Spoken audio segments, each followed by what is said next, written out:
Maigsoon, mayong hapon kanatong tanan. Kumusta kamo niining adlaw sa Martes, Pebrero 11? Ha? Kamusta man tanan? Ako naghinaot nga namos mayong panglawas ug naguban ang panalangin sa Ginoo kaninyo karon. Ani usab kita maigsoon sa ato ang programa ang hubad sa Ebanghelyo. Kung diin kita mga igsoon mubasa sa Ebanghelyo para karong adlaw ug ato ang pamalandungan kung unsa man ang katuyuan sa Dios para kanato karon. Sa dili madugay maigsoon, sa dili pa din ako sugdan, I want to greet happy birthday day sa usa sa muang preacher sa St. Raphael Healing and Deliverance Community ug usa sa kauban usab nako sa martial arts sa Balintawak Sugbo, fellow martial arts instructor nako nga si Brad Norman Inario, also known as Brad Mansoy. Happy birthday nimo Brad ug ikaw naminaw karon. More birthdays to come and God bless to you and to your family. Okay, maigsoon, magpadayon ta sa itong programa. Karon atong sugdan diha sa usa ka pag-ampo.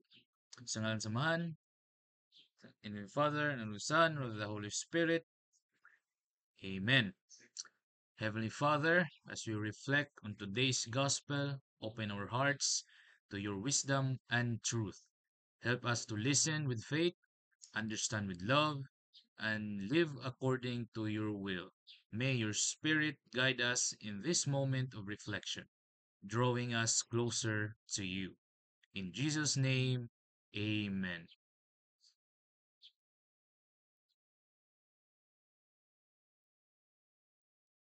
Ang santos nga ebanghelyo sumala ni San Marcos. Himayaw ikaw o Ginoo. Ang mga Pariseo ug pipilas sa mga magtutudlo sa balaod nga gikan sa Jerusalem mialirong kang Hesus ug namatikdan nila nga may mga tinunan si Hesus nga nangaon nga hugaw ug kamot.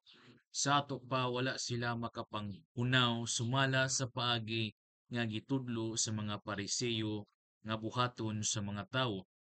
Kaya ang mga Hudiyo gud, labi na ang mga Pariseo, nagtuman man sa mga gitudlo sa ilang mga katigulangan. Dili sila mukaon kung dili una sila makapanghunaw sa hustong paagi. Ug mukaon bisag unsa inig abot nila gikan sa merkado gawas kung makapanghugas una sila.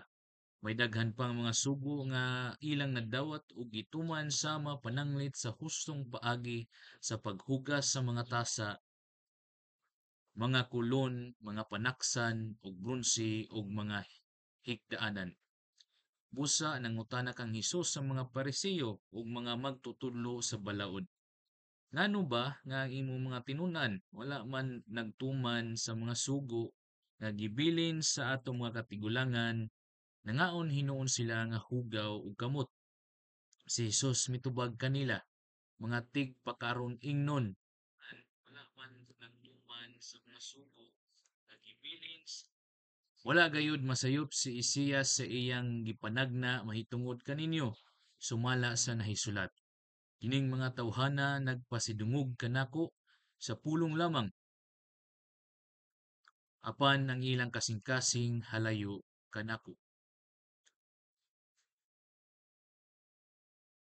Kawang lamang ang ilang pagsimba, kay ang mga sugo nga hinimo lamang sa tawo ilang gitudlo nga balaod kuno sa Dios.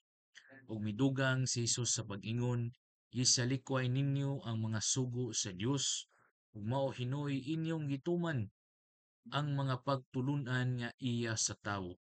Ug miingon pa gyud si Jesus, maantigo gayud kamo nga mosalikway sa balaod sa Dios aron lamang matuman ang inyong kagalingong pagtulunan. Kay nagsugo si Moises tahura ang inyong mga amahan o ginahan ug ang magsultig daotan batok sa iyang amahan o ginahan kinahanglan nga patyon. Apan kamo nagtudlo nga kung ang usa ka tawo may butang nga ikatabang unta sa iyang amahan o ginahan, apan miingon siya, kurban kini nga sa ato pa iya kini sa Dios. Dili na siya kinahanglan nga mutabang pa sa iyang amahan ug inahan. Niining paagiha wala ninyo itudlo ang pulong sa Dios diha sa mga pagtulunan nga inyong gipasunod sa uban ug daghan pang mga butang nga sama niini ang inyong gibuhat. Mga igsoon, ang ebanghelyo sa tuang Ginoo dayon ikaw o Kristo. Again, maayong hapon kanatong tanan. Kumusta usab mo karon nining kahaponon? Maigsoon nato yung nabasa no ang ebanghelyo para karong adlaw ug atong karong tukion usa may unod niini o usay mga posible nga atong masabtan gikan kanong ebanghelyo aron atong masayran kung unsa ba gyud ang mensahe sa Dios alang kanato karon.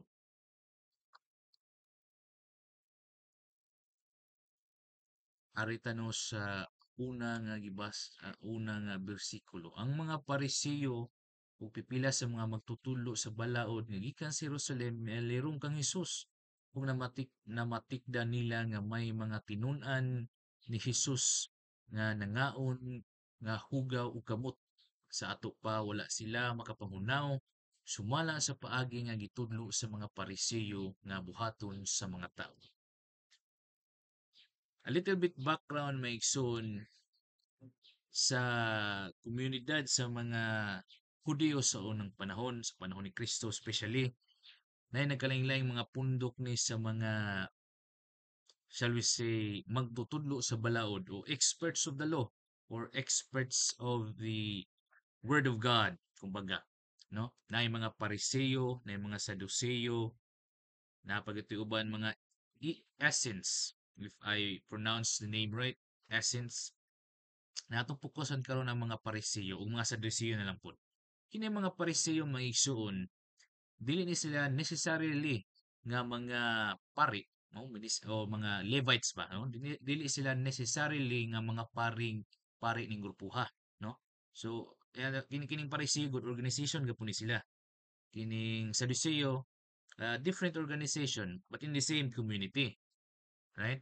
So kini mga Pariseo mostly ani nila mga laiko no? Kung sa ato pa mga Katoliko karon mga laiko no mga dili pari ba, they're simply experts of the law, no, in other words mo ni sila ang mga theologians nato karon, mo ni sila ang mga katekista kanato karon, no, kung atong i-compare ba ang modern mga at para nato masabtan kung unsay nature sa ilang trabaho on function nila sa ilang community. So kini mga Pariseo, mga laiko nga experts sa ilang mga balaod. So what about Saduceo? Kini mga Saduceo, mga igsoon, mao ni sila ang mga commonly ani nila mga ministerial priest. Sorry, Levites, no? Mga lahi ni Levi nga gipili, gikan sa makaliwat ni Aron nga lahi ni Levi nga gipili nga mahimong pari diha sa templo sa Ginoo. So sa ato pa maigsoon, katong si Caiaphas diay, you remember Caiaphas, right? Caiaphas was the high priest at this time. Siya ang pangulong pari sa mga kaparian sa mga Hudiyo sa panahon ni Kristo. Kato siya, uh, by sa pinagi sa akong explanation ganiha, usa to siya ka Saduseo. Hmm? Right? Now, ang mga Pariseo, again, lahi na siya nga grupo. They are really focused on learning and preaching the words of God, especially the commandments of God, the 613 commandments, no, that they can read in the Torah. So that is why sa to ang ebanghelyo karon, na-mention diri ni Marcos nga kay ang mga Hudiyo gud labi na ang mga Pariseo. Bantay mo singon ni Marcos, labi na ang mga Pariseo because that is really their function, right? To study the word of God really and to teach it, to teach them to the people. Pwede sa necessarily mga pari na kaya mga Hudiyo god labi na ang mga Pariseo nagtuman man sa mga gitudlo sa ilang mga katigulangan dili sila mukaon kung dili una sila makapanghunaw sa hustong paagi o mukaon bisag unsa inigabot nila sa gikan sa merkado gawas kung makapanghugas una sila.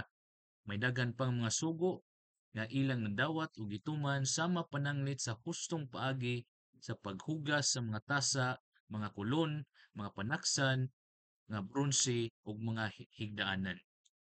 Karon gi-describe ni San Marcos mga igsoon sa tong ebanghelyo nga unsa klase na ang mga Hudiyo day labi na mga Pariseo kuno nay klase nay usa ka sugo o tulumanon pinaagi sa panghunaw mao kanang manghunaw sa daan kuno usa mukaon. What exactly is happening in this scenario man na igsuon? So ang mga mga Pariseo, right? Mga malamon nga tao, expert sa balaod, sometimes naglakaw guro ni sila o nagsambay-sambay ba. Nakita niya mga tinunan ni Kristo nangaon, no? Ah, though wala gi-mention diri kung unsay proper setting sa ilang pagpangaon na basud sa balay o naman ni sila sa nagbarog ra ba ni sa nangaon or something like that. And ilang nakitaan nga siya nga ni ang mga apostoles sugo og kamot samtang nangaon. So it triggers in them kay lagi mga practitioners, mga experts of the law ni sila. It triggers in them na uy, wa man ni nang hunaw ang mga tinunan ni Kristo, no? Supposed to be kini si Kristo para nila, no? Since he is a rabbi, he's a teacher, he's supposed to be an expert of the law as well. Right? So, na-trigger sila nga magtutudlo mo usab ni si Kristo sa manamo. Though di part sa mo order, magtutudlo po di siya. Supposed to be mo follow unta siya sa balaod. Right? Na mo rita may igsoon sa kining balaod nga gi-mention bitaw ni Marcos dire may mahitungod sa kanang pagpanghunaw. Right? And I believe sa pagbasa tug nas ebanghelyo, kini nga klase nga balaod dili ni siya balaod sa mga tao. Balaod sa Ginoo. Right? Dili siya balaod sa Ginoo. Pero when you look of it, ang kini nga balaod matud sa pagpanghunaw sa atong panghinlo, in other words, sanitary kuan ba kana hygienic, no, hygienic nga balaod, which is if you try to look of it, it's not really wrong, right? No, especially sa una nga pa yung mga sabon siguro no di pa kay sila that hygienic. Kung sa atong panahon pa ron, it's not really nothing wrong with washing their hands. So ang ikasukan ni Kristo mga igsoon dili mo good, no, wala na sa si Kristo kay okay ra nga dili mag-hygienic ng something, no? Okay ra dili manglimpyo. So dili na mao ang gikasukan ni Kristo diri. Ang agin maigsoon ah, kining balaura mo deep dive ta gamay sa kining nga balaod nga gi-mention ni San Marcos sa mga Hudiyo gud sa una nanay gitawag nga 613 laws, right? Nga mabasa directly gyud sa Torah, 613 laws. Now they are mga gitawag nato nga extra laws or sa gitawag ana nila ha under sa Zera or rabbinic laws, rather rabbinic laws, in other words mga balaod ni nga gi-formulate sa mga rabbis. Mingon tag rabbis maigsoon mo ni sila ang mga magtutudlo sa balaod. So it's either they're Pharisee and a Sadducee. In other words, ah pwede nga gihimo ni sa ilang magtutudlo sa balaod kining rabbinic extra laws ni siya nga cannot be necessarily be found sa Torah, sa five books of Moses, sa 613 laws, but na sila rabbinic laws, especially kining this, let me spell this to you, ha? Called it is this way. I'm not really sure how to pronounce this, but it's how I found it in one of my research. Gezerah, something like that. What does it mean? It means nga mga balaod ni sila nga in order for them not to violate the 613 laws. In other words, kanang mga balaod ni sila mga balaod sa English pa fence around the law mo na ilahang term na fence around the law. In other words, mga balaod ni sila nga mato pa ni Kristo hinimo sa tao, exactly hinimo sa tao in order or mga additional practice ni sila nga di ma-violate nila ang 613 laws, right? So when you try to think of it, it's not necessarily bad, no? Kini mga balaura nga gi formulate sa mga rabbis considered as man-made, it's not necessarily bad because it prevents them or it protects them from violating the 613 laws. For example, kining kini nga kini bitaw nga balaod nga atong nabasa ron pagpanghunaw. Ang purpose aning ilahang practice nga manghunaw gyud daan usa mo kaon, right? Usa mo kaon and usa pa to usa kaon bisag nag-abot especially gikan sa merkado gawas kung manghugas una sila, no? Why? Because there is a part of the 613 laws that talks about ritual purity, especially ang ritual purity sa mga priest nila because they need to be ritually pure before going inside, no, sa templo to make their offering. Now, the Jews believe, no, sa ilang panahon, kung sa sakit pa, ang ritual impurity is contagious. In other words, by the way, unsaon man nimo mga mahimo kang ritually impure. So, it's either makahikap kag pateng lawas kuno, makahikap kag mga bawal nga pagkaon, naman na sila bawal nga pagkaon ninyo mahikapan, you're automatically ritually impure. Or panaingon nila makakupot ba kag mga body secrete secretion sa tao, no? Like dugo sa tao, mahikapan nimo and masanglahon makikap ka, right? For example, ikaw naghikap og usa ka sanglahon. So by the law, you are already ritually impure. So what if ang imong silingan makikap sa nimo, pero not necessarily wa kahikap sa sanglahon.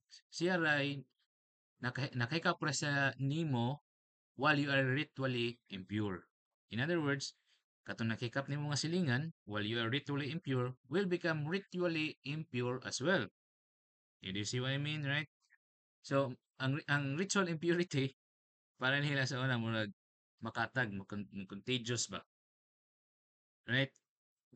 Now, if you right, you wanna try to think of it, ang pagbadlong sa mga ah, Pariseo o pagpapangutana nila kang Kristo is not necessarily bad, right?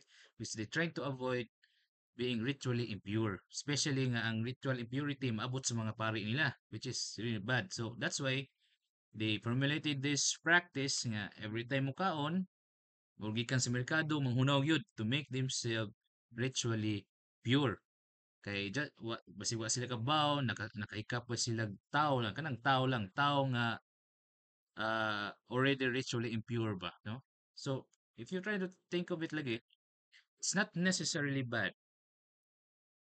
Ang pagbadlong sa mga Pariseo, pagpangutana, because it's supposed to, because those laws, rabbinic laws, is supposed to help them avoid violating the 613 laws.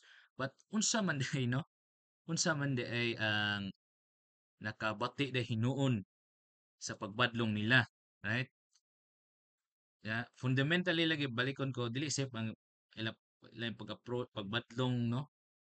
Dito lang yun nasayop sa ilang intensyon, right? Ilang intensyon. Okay, kita mo god, for example, kita mga Katoliko, no? Especially natong uban nga we really kabaw gyud ta sa panulo sa simbahan, no? Kabaw gyud ta sa mga pulong sa Ginoo, nasayod gyud ta sa katuyoan sa Ginoo ba? Ha? Then ang pagbadlong di gyud siya necessarily bati, right? In fact, we are also commanded by God to really badlongod itong mga igsoon like Lucas 17, Lucas 17 verse 1 to 5, I think. Ningon ang Ginoo diha, si Kristo, kung inyong igsoon makasala, badlunga siya. Oh, see that? We're also encouraged to correct our brothers and sisters, right? But in context of good intention, right? So, ang atong pagbadlong maigsoon, pwede mahimong bati, no? Pwede mahimong bati, depending on our intention. If we are already self-righteous, right? Kay lagi kay baw na ka kung unsa ang balaod sa Ginoo. Right? Kabaw na ko si panudlo sa simbahan.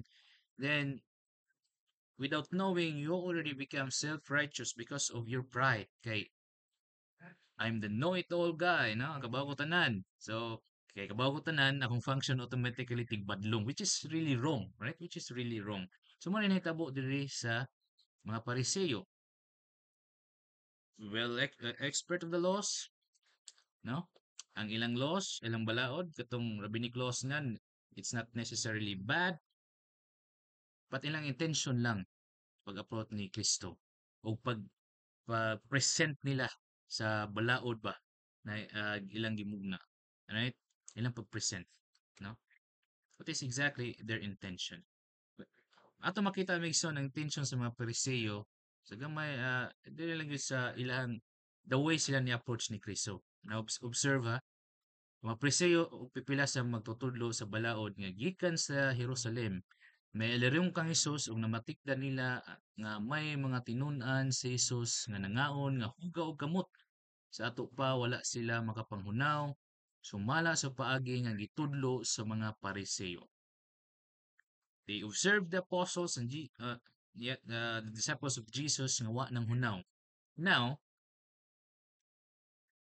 if you have now, pwede raman unta kini mga Pariseo, right? Pwede raman unta nga nakakita sila, bantay sila nga oy sayo pa nilang gibuhat, no? No, right? And they could just walk away, right? Now sometimes maanam kita sometimes kabantay mo kita sa mga sayop mo buhat sa tong igsoon, kabantay mo kita nga nay we're not all perfect, yeah? Because we are not perfect, tanan dili perfect, ang atubang dili perfect sa labaw kita, makabantay kita sa mga sayopsan sa atong mga isig ka tawo. And sometimes, no, if you're humble, right? If you're not too proud of yourself, sometimes there be mistakes that you will notice that you can just walk away, right? No, you can just walk away. No, and this is one of these examples, my dear brothers and sisters. Pwede lang tayo sa walk away.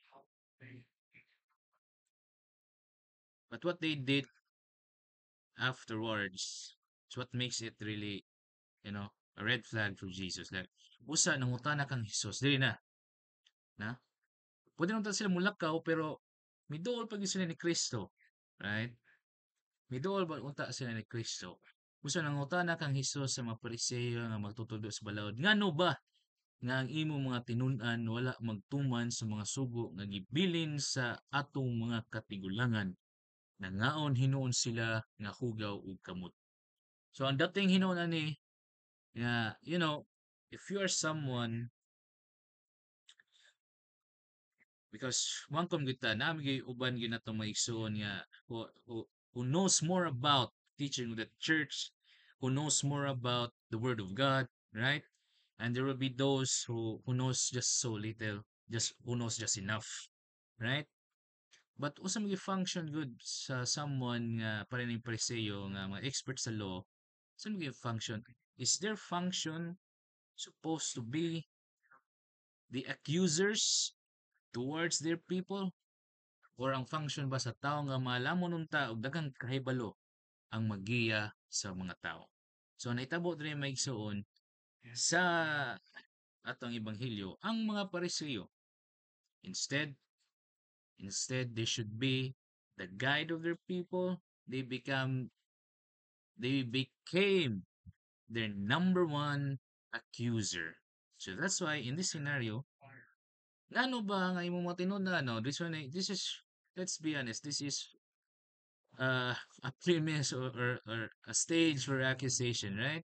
Isugdan nila ang pag-accuse sa mga magtutudlo, no?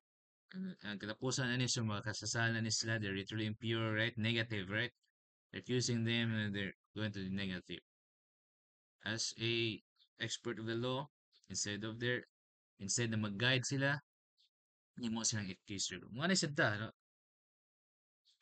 Pagsugod ako po taning community may igsoon, when I was really in awe, right? I was in total wonder of how filled of wisdom and truth ang teaching sa to ang simbahan, labo na diya sa pulong sa Ginoo mabasa sa tong Biblia. I was like the I was like these Pharisees as well when I first started in this community. So may tabol ako, lagi na pa expert na sa go. Natig sige na po badlong pod, no? At first akong pamilya, right? Sigbadong na ko nila nga hanong di mo munimba, right? Hanong di mo mangumpisal. Kabaw mo sayop ni, kabaw mo sayop na. No, mo na ako ang function hinoon sa akong pamilya. Himo kong accuser nila. Himo no kung sino kong tanaw silang sayop. Na supposed to be, I should be a guide, no, to them. Ang resulta nga sige ko kanang tudlo silang sayop. Let's be honest, maigsoon. Let's be honest here. Even siguro ang mga what you call this, malamo na to nga mga igsuon, mga santusunon nga may igsuon. Part of our humanity is masuko gyud ta badlongon sa tong sala. Amen. Suko gyud ta badlongon. No, part na nato. Right? That is why we always need to strive to be humble. Part ato masuko badlongon. So pag badlong nako nila sa una, dahil lagi self-righteous ko, nasuko po sila or na-offend, di away, no? Sumpaki rin. So masa niyang nahitabo sa atong ebanghelyo, right? The accuse. Kita ni Kristo nga, no, right? Why are you accusing, right? Why are you self-righteous? You're supposed to be the experts of the law. You're supposed to be the wise men in your community. Why are you now the main accusers of your people? You should be their guide. Kamunta ang giya sa inyong mga tao. Ano man something, anong ani man mo, right?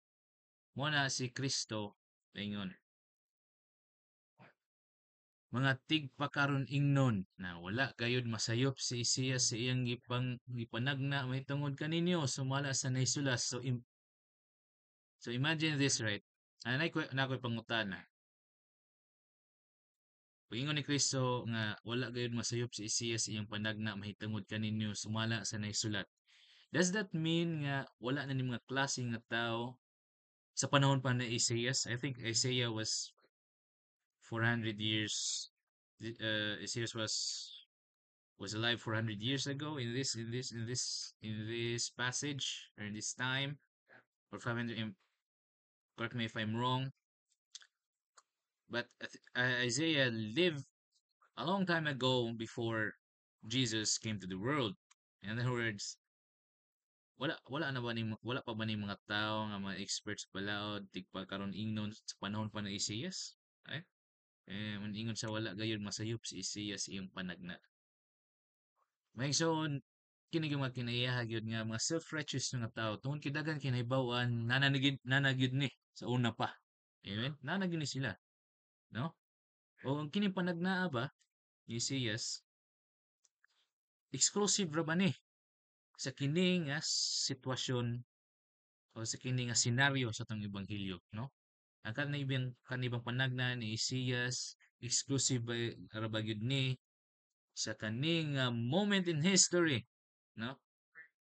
No, Maigsoon. Because until now, we can still observe sa sa akong giingon ganiha, I'm also guilty of this sin na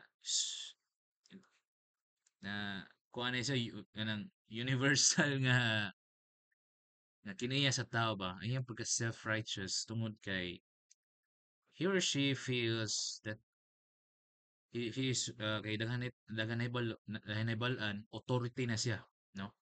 Okay, he has now the right to be the accuser, no?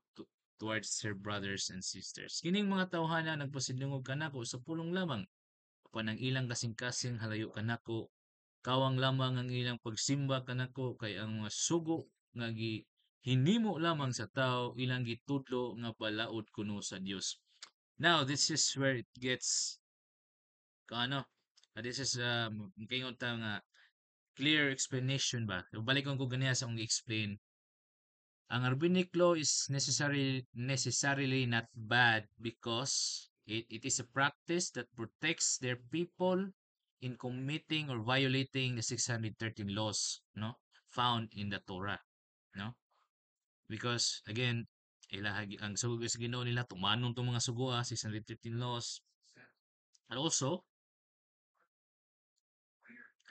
kaya wala sila ka-serious, right? Wala ka-serious sa mga audio sa una na create pag is like extra practice just to make them obedient sa 613 laws. Pero ang nasayop lang yun mo na ni kay ang sugo nga hinimo lamang sa tao ilang gitudlo nga balaod kuno sa Dios. What does this mean, my son? Na isn't supposed to be ang rabbinic laws nila uh, to help them not violate the 613 laws. No? Ano nakaingon man si Kristo ani nga kay ang sugo nga hinimo lamang sa tao ilang gitudo nga balaod kuno sa Dios. Again, no? Kay ang mga Hudiyo, they miss the point anong naibalaod, right?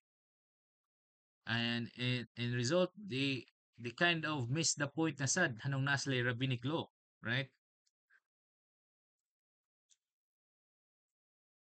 Kay gihimo na nilang hinimo lamang sa tao ilang kawang lamang ilang pagsimba kanaw kay ang sugo na hinimo lamang sa tao ilang gitudlo nga balaod kuno sa Dios. Ang supposed to be nga rabbinic laws nila to help them be obedient to the laws of God now become lamang a compliance. Na compliance na lang, no? Na compliance na lang yun ang rabbinic law nila, no? Again, it's not necessary but no? Kini kay unsa man gid ang gitudlo nga balaod kuno sa Dios. Na very interesting nga gisulti si Kristo maigsoon sa I think it's same Mark it's the same verse, huh? It's the same one. I think is it here?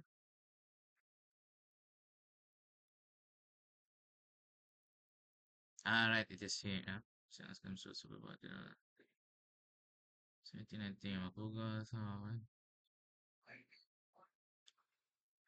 I think it was in John, right? 17. John. Let's see. John 17.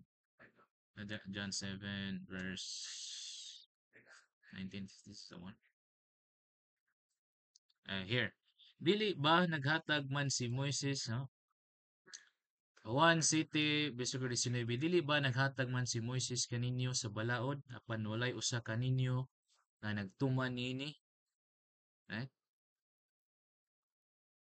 Sabi ni Kristo, gitagan sila balaod, no? Ni Moises, balaod sa Ginoo pinagi kang Moises, right? Mao man ang story. Pero walay bisag usa kaninyo na nakatuman niini. What exactly does mean? Wala ba gyud that mo pasabot gyud, no? Sa pasabot ni Kristo wa gyud nakatuman nila sa usa like sa tanan mamamatay tao na ba? No, remember that Ten Commandments sa tanan mamamatay tao na ba? Sila tanan kanang sa tanan nagsimba-simbag Diyos-Diyos, sila tanan misupak na silang inahan, sila tanan like nangilog ng mga asawa o mao ba na ang point ni Kristo diha sa pag-ingon nila nga walay bisag unsa kaninyo na nagatuman sa balaod sa Ginoo. Maigsoon, moray punta sa Mateo 5:17. Naingon si Kristo, wala ko more aron pagguba pagsalikway sa balaod ug sa mga propeta kundi mayari ako sa pagtuman sa matuod nga kahulugan niini. So wala mo rin si Kristo sa pagguba sa balaod, right? Wala mo rin si Kristo sa pagguba sa balaod kundi sa pagtuman sa matuod nga kahulugan niini. Umari po ni San Pablo, which is could be uh, to drive home my kuan ba, my point, to drive home my point. Muna ito sa Galacia 5 versikulo 14, if I am not mistaken. Ningon si San Pablo, ang tibuok balaod nalakip lang sa usa ka sugo. Higugmaa ang imong isig ka tao. Now in that context may ison atong basahon, kawang lamang ang ilang pagsimba kanato kay ang sugo nga nihimo lamang sa tao ilang gitudlo nga balaod kuno sa Dios. In other words, ano ni nahitabo ani? Ang balaod kuno nga gitudlo sa Dios in context, love. It's love. Ang balaod gitudlo sa Dios in its entirety is love. Karon gipalabaw nila ng sugo sa tao, no? In other words, maigsoon, they're supposed to be the guide of their people, no? If you become a guide, that means that you have love for your own people. But now you become an accuser, right? You become an accuser. In other words, again, the rabbinic law is not necessarily bad, but because of their intention, hidden intention, to to just become an accuser to their people, no? Instead of being a guide, they forget the main point of the law. It's love, no? Sa pag-approach ba nila ni Kristo, is their intention really to really guide their people out of love? No. That's why ningon si Kristo, tigpa karon ingnon lang kamo. Kung remember mo ning word, tigpa karon ingnon, nanis Mateo City, right? City, uno pa, 3, pa nga sa'yo. Ingon si Kristo, hanong-hanong badlong ka man sa troso sa mata sa imong isikataw. May namay dakong troso diya sa imong mata, tigpa karon ingnon, kuha una ang iyong troso sa imong mata, sa imuhang mata, o sa ka makakuha sa troso sa mata sa imong isikataw. In other words, this in this scenario di ay ang mga Pariseo, they were pointing the mistakes alone sa ilahang sikataw, right? It was never out of love, just pointing their mistake. When they miss that they're not perfect themselves, right? That's the point there. You're too human. Yeah, you're too human. That's a human characteristic to be self-righteous, no? Tigpa karon ingnon ngaway sala pero utro sa daing dako kayong sala sa mata sa Ginoo. You're supposed to be a guide to your people out of love.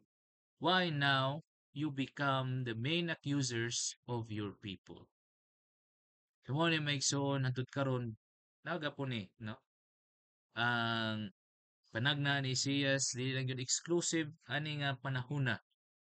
Dili maigsoon nagpadayon gyapon ni, no?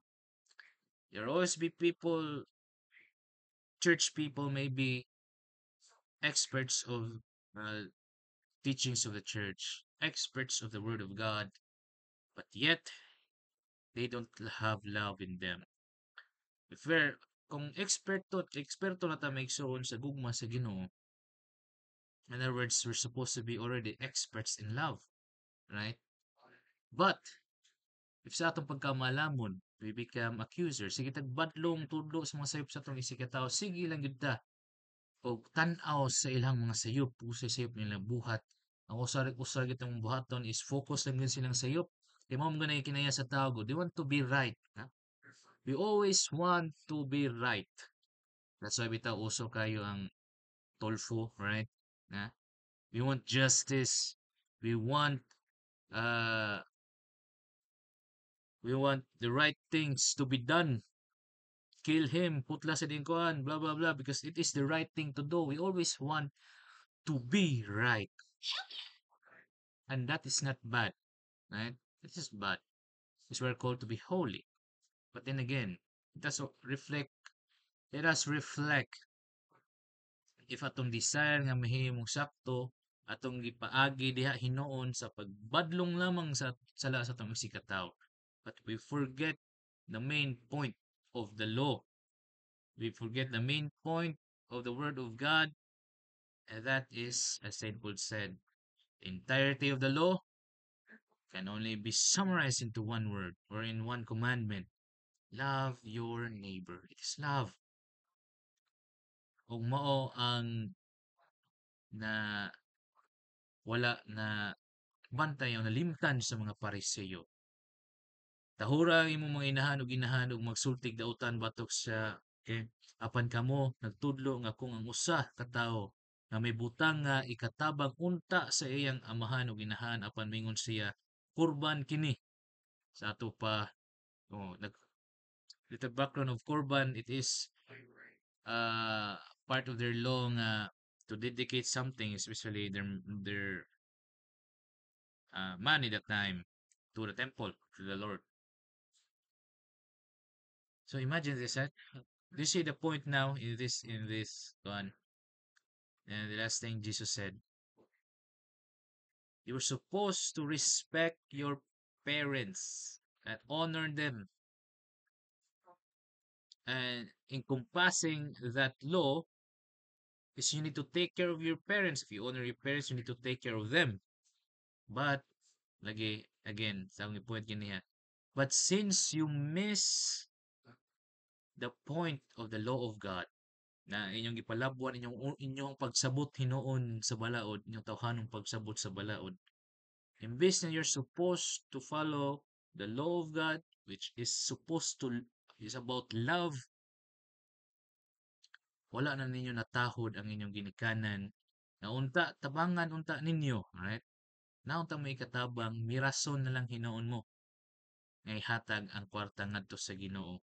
When you try to think of it, does God really need money? No. He doesn't really need money. What he needs from us is for us to show love and compassion toward others, especially now to your parents. Na mo na make sure na itong Ebanghelyo karon, itong sabta, no? Na ang mga Pariseo supposed to be their guide. Experts of the law are supposed to be their guide, the guide of their people, no? In following and being obedient to the law of God, has now become their main accusers. And si Isaiah ang panaglan ni Isaiah di lang po exclusive aning panahon na kung dili it is a, shall we call this, transcendent prophecy na until karon nagpabiling tinod nga hatud karon bisag sa ato ang simbahan, bisag kanato nga mga magsasangyaw, nagtuon sa pulong sa Ginoo, naga po ni mga kinaiyaha. Instead, we are supposed to be a guide to our fellow Christians, fellow Catholics. We become now their main accusers. Right? Na atong gipalabuhan hinoon, atong mga kagtawhanon nga mapagbati. Ha? Mga tawhanong balaod, right? Tawhanong pagbati. Atong kagulingong balaod. To accuse, accuse, accuse. And we forget the whole point of uh, the commandments of God, which is love. We're supposed to guide those those brothers and sisters of ours who still lacks of understanding, who still lacks of knowledge when it comes to the teaching of the church, when it comes to the word of God. We're supposed to be their guides, right? Out of our love for them. Amen. Right? So that's why, dear brothers and sisters, let us ask the help of God, the grace of our Lord Jesus Christ, that in all the wisdom that He's granted us, in all the understanding that He granted us, may we all become a guide to others. In all the light that we receive from God, we may become the light of others as well. Ngayon ni Kristo, kamo ang kahayag sa kalibutan. Let us all be light to one another, not an accuser to one another. Because being an accuser, right, is being only human. That becoming a guide to others, become a light to the others, we become like Christ. See the difference? We become not like Christ. For Christ is the light of the world. We were also encouraged and invited to be the light of the world as well, like them. If only we truly understand the commandments of God, as St. Paul says, that can be summarized into this one commandment: love one another. Amen. Amen.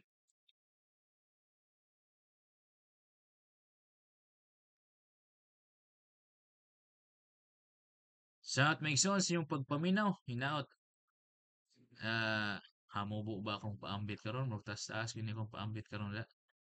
Hinaot sa akong paambit karon na may gamay na punit nga pagtulunan o nakatabang usab kaninyo sa inyong mga pagduha-duha ba, sa inyong kalibog ba karon? Nakatag unta kaninyo og paglaom kahayag katinawan o nakapaligon usab sa inyong pagtuo. Maigsoon, ato sa pining tapuson kini ato ang pagpamalandong nagi sa usa ka pag-ampo. In the name of the Father, and of the Son, and of the Holy Spirit. Amen. Lord, thank you for the light of your word that has touched our hearts today. Strengthen us to carry its message into our daily lives and share your love with others. May we always seek you in all that we do. In Jesus' name, amen. In the name of the Father, and of the Son, and of the Holy Spirit. Amen. Maigsoon, salamat kayo sa inyong pagpiminaw. No? Salamat kayo sa inyong pagpaminaw. Again, bahalang malimtan niyo kung naong akong tingog, bahalang malimtan kinitanan, akong itsura. Ayaw lang gayod kalimti. Ang mensahe sa Dios alang kaninyo para karong adlaw.